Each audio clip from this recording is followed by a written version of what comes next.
Welcome back. Today I am revisiting some Volgun for SCP. This is SCP-106, the Old Man.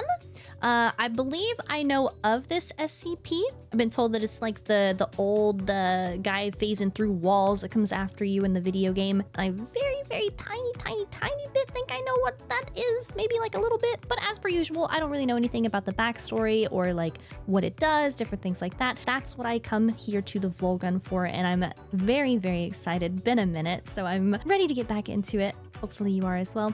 If you are as excited as I am, buckle up, grab a snack. If you are new here, please do consider subscribing. It would really help me out. I'd very much appreciate it. Thank you. Also, don't forget to use code MODE for 10% off your gamer subs. I appreciate you. Thank you. Are you ready? Let's go.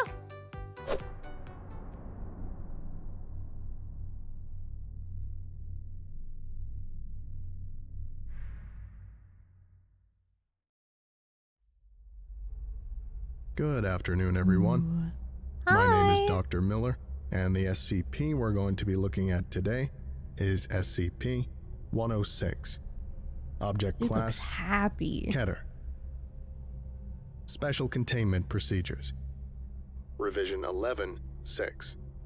No physical interaction with SCP-106 is allowed at any time. Is this a coat? At first I thought it was just like the dude or like part of his flesh, but I think that's a coat. All physical interaction must be approved by no less than a 2/3 vote from O5 Command and may only extend to testing situations. All staff, research, security, Class D, etc. are to remain at least 20 meters away from the containment cell at all times, except for mandated maintenance and reevaluation checks. Containment cell must be held suspended in a secondary cell, the walls of which must be at least 30 meters distant from the outer walls of the first or primary cell. The secondary cell is to remain under total observation at all times and be both illuminated and clear of any and all debris. Any items, movement, or non-normal activity noted within the secondary cell will result in a full site lockdown. Lockdown will be maintained until a situation normal dispatch is issued by Site Command. Any corrosion observed on the primary cell, secondary cell, staff members, or other site locations within 200 meters of SCP-106 are to be reported to site security immediately. Any objects or personnel lost to SCP-106 are to be deemed missing or killed in action. No recovery attempts are to be made under any circumstances. Note: SCP-106 does not have a docile state. Any reduction in activity or increased compliance from SCP-106 is to be deemed a luring tactic immediately preceding an aggressive action. That's terrifying. So there is no, oh, he's just a chill little guy. It's actually just straight to, yeah, if he seems like he's cool, you're about to die. That's crazy. And treated as such. Note: SCP discontinued due to escape percentage. You can discontinue an SCP? What do you mean? Revision 11-7. No physical interaction with SCP-106 is allowed at any time. All physical interaction must be approved by no less than a 2/3 vote from O5 Command and may only extend to testing situations. All staff, research, security, Class D, etc. are to remain at least 30 meters away from the containment cell at all times, except under direct order from Site Command. SCP-106 is to be kept within a sealed container comprised of 16 layers of lead-lined steel, each separated by no less than 18 centimeters of open space aside from minimal support struts. Said container is to be kept suspended by a continuous current system within a fluid medium. This medium is to be replaced in 48-hour cycles and constantly monitored for any corrosion intrusion. Any corrosion observed on any containment cell surfaces, staff members, or other site locations within 200 meters of SCP-106 are to be reported to site security immediately. Any objects or personnel lost to SCP-106 are to be deemed missing or killed in action. No recovery attempts are to be made under any circumstances. SCP-106 does not have a docile state.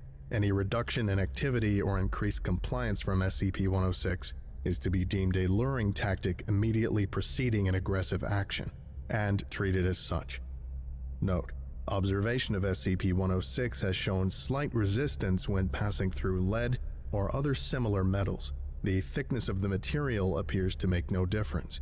In addition, multiple layers of thin material appear to slow SCP-106, forcing it to enter and re-emerge multiple times. Fluids also appear to temporarily confuse SCP-106.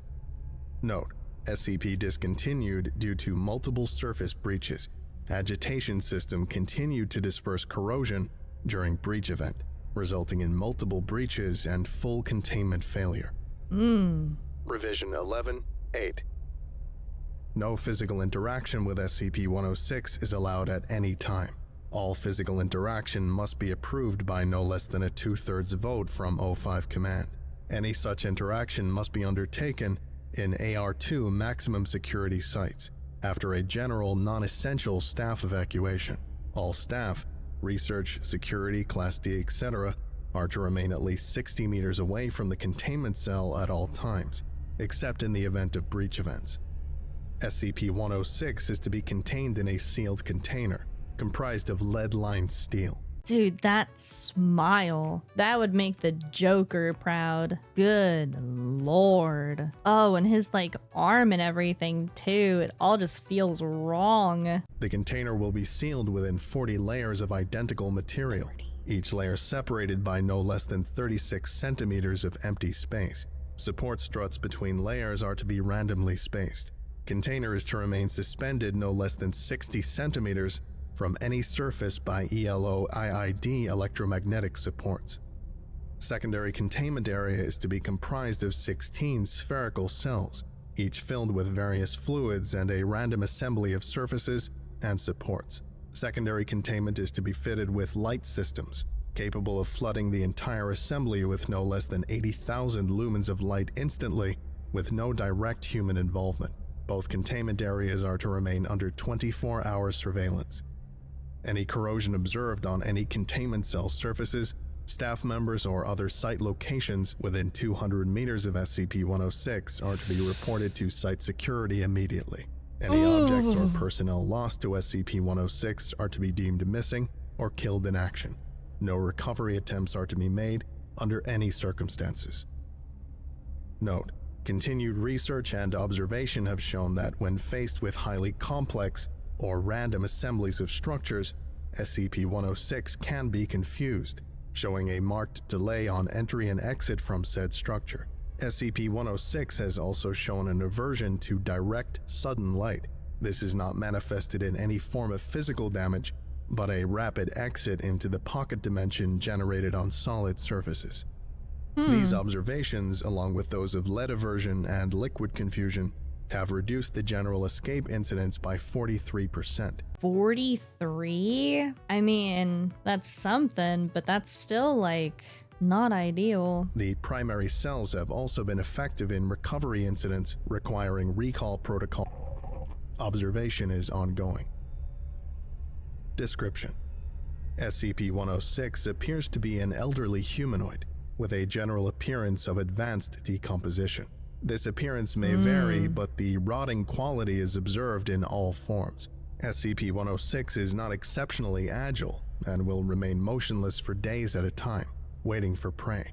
SCP-106 is also capable of scaling any vertical surface and can remain suspended upside down indefinitely. When attacking, SCP-106 will attempt to incapacitate prey by damaging major organs, muscle groups, or tendons, then pull disabled prey into its pocket dimension.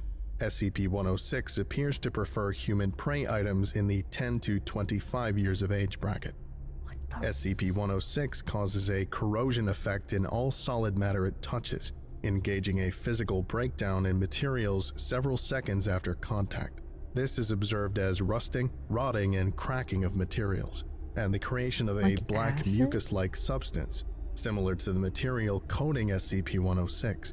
This effect is particularly detrimental to living tissues and is assumed to be a pre-digestion action. You can get pre-digested. It's revolutionary, guys. Why die slowly to it when you can just get pre-digested? It's the fast lane for dying. Oh. Corrosion continues for 6 hours after contact, after which the effect appears to burn out. Oh. SCP-106 is capable of passing through solid matter, leaving behind a large patch of its corrosive mucus. SCP-106 is able to vanish inside solid matter, entering what is assumed to be a form of pocket dimension. SCP-106 is then able to exit this dimension from any point connected to the initial entry point. Examples: entering the inner wall of a room and exiting the outer wall, entering a wall and exiting from the ceiling. It is unknown if this is the point of origin for SCP-106 or a simple layer created by SCP-106. Limited observation of this pocket dimension has shown it to be comprised mostly of halls and rooms, with entry. This activity can continue for days, with some subjected individuals being released for the express purpose of hunting, recapture, and... You can get taken to this dude's lair, and then let back out for him to just hunt you down again? Did your mama not teach you not to play with your food? Like, that's just a little bit twisted, just a small bit. Addendum. SCP Review Notes. Due to the exceedingly difficult to contain nature of SCP-106, SCP is to be reviewed every 3 months or during a post-breach incident.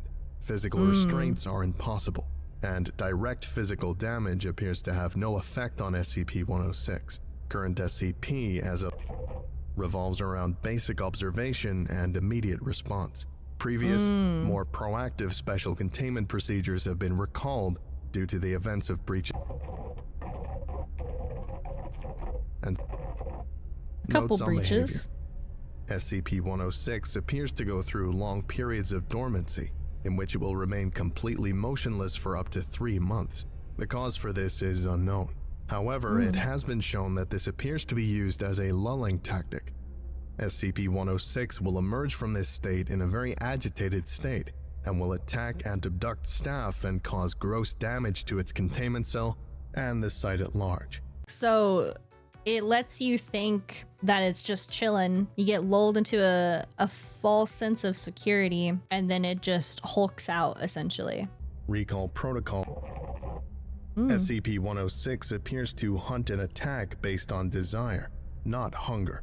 SCP-106 will attack and collect multiple prey items during a hunting behavior event, keeping many alive in the pocket dimension for extended periods of time. SCP-106 has no determinable limit and appears to collect a random number of prey items during an event.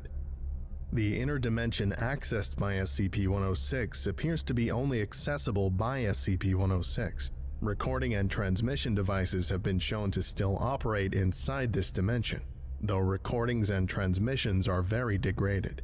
It appears that SCP-106 will play with captured prey, and appears to have full control of time, space, and perception inside this dimension. SCP-106 appears. Recall Protocol. In the event of a breach event by SCP-106, a human within the 10 to 25 years of age bracket will be prepped for recall, with the compromised containment cell being replaced and restored for use. When the cell is ready, the lure subject will be injured, preferably via the breakage of a long bone, such as the femur, or the severing of a major tendon, such as the Achilles tendon. Lure subject will then be placed in the prepped cell, and the sound emitted by said subject will be transmitted over the site public address system. SCP-106 will typically begin to gravitate toward the lure subject within 10 to 15 minutes after hearing the subject. Should SCP-106 not respond to the initial broadcast, additional physical trauma is to be administered to the lure subject at 20-minute intervals until SCP-106 responds. Multiple lure subjects may be used in the case of major containment breach events. SCP-106 will typically enter a dormant state after finishing with a lure subject. In addition, subjects may... This concludes today's lecture. Thank you for listening, if indeed you still are, and you're all dismissed.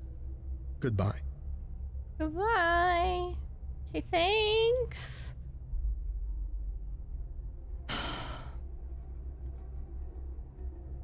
I would like to give a special thank you to Big Sip, Zargaron, Old Crop Can't we just Guy, trick it?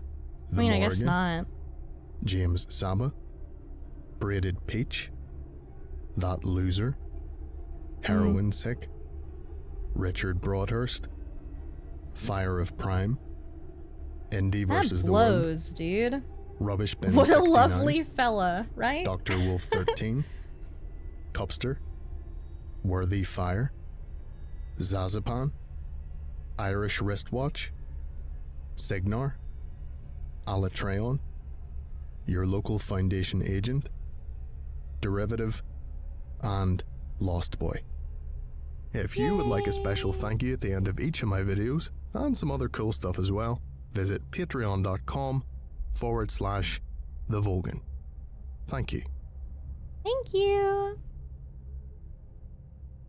Dude, the fact that it's just accepted that the thing's gonna get out and we just deal with it every time that it gets out is not comforting, I'm gonna be honest. Okay, all right. For sure, one of the more, like, I don't know, difficult to contain, and it's just more of like dealing with it every time it breaks out that we've seen, and just it being like kind of a revolving door of it gets out, we have to put it back in and like keep it, and you gotta get all these like super technical different things, and like just improving, I guess, upon like keeping it captured. I mean, we've definitely seen some worse ones, so learning about this one was pretty all right. Just don't touch it, stay away from it, and don't be the one that gets to be used as the lure. There you go. That's my top tip for today. Please make sure you check out the original video. It's gonna be linked down below. If you like my video, make sure you like and subscribe so I can see you in the next one. Thank you. Bye.